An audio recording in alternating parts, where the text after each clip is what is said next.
I'm Constable Scott Mills. I work with the Toronto Police Service and I'm in the Community Crime Stoppers program. My job is to go out and engage youth in positive activities in their community, gain the trust of the community, and promote our anonymous reporting system to help prevent crime, help solve crime, and help locate missing persons.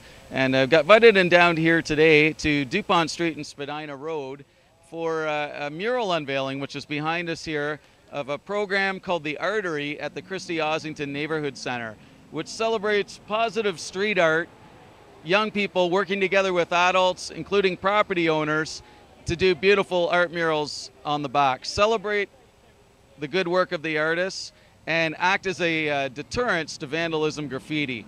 If a mural like this is defaced, the artists who came and did this will come and they will repair it.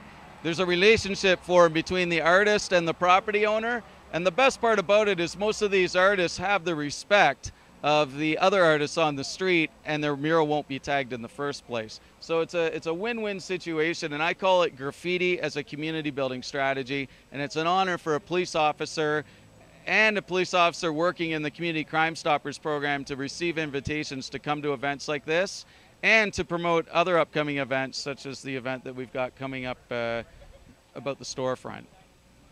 We're holding an event on September 20th at the storefront community. It's at 957 Bloor Street West.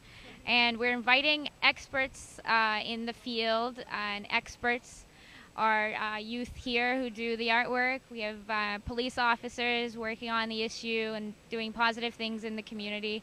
We want to have property owners, residents in the area to come and talk about opinion on what should be labeled as art and what should be labeled as vandalism and threatening gang-related activity.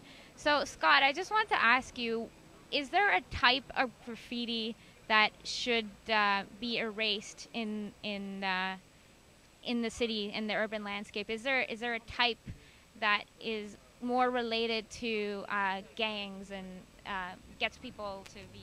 Sure. All graffiti is generally associated with gangs in the mainstream media, and basically the mainstream person would associate graffiti with gangs, and the actual research dictates absolutely that's not the case.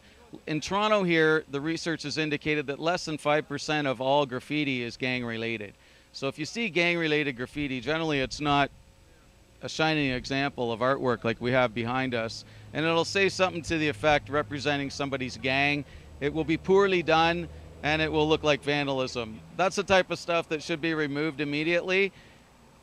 Pieces of graffiti like this behind us that incorporates artwork, permission of the property owner, and kids doing positive things in their community with their artwork, building community, should most definitely be promoted, and there needs to be a distinction between graffiti as art and graffiti as vandalism or gang related. This is art behind us. The majority of the work done in Toronto is art, and it is done with permission, and we need to celebrate that and make it bigger and better. You mentioned distinction. How do you go about making that distinction? How do you make a connection with the city and the residents? And is opinion a valid way to go about distinction? It all comes down to your subjective interpretation of what's art and what's not. The bottom line is everybody's interpretation is different. If there's a commissioned wall like is behind us that's commissioned with legal consent from the property owner, and there's been a process involved with it, with kids working with adults to come together to build community, then that's most definitely allowable and permittable. And that's the distinction we're trying to make. And keep up the great work with the storefront community. Thank you so much, and I hope everybody can come out to the event and help us have a more collective voice towards issues that matter to everybody in the city. Take care.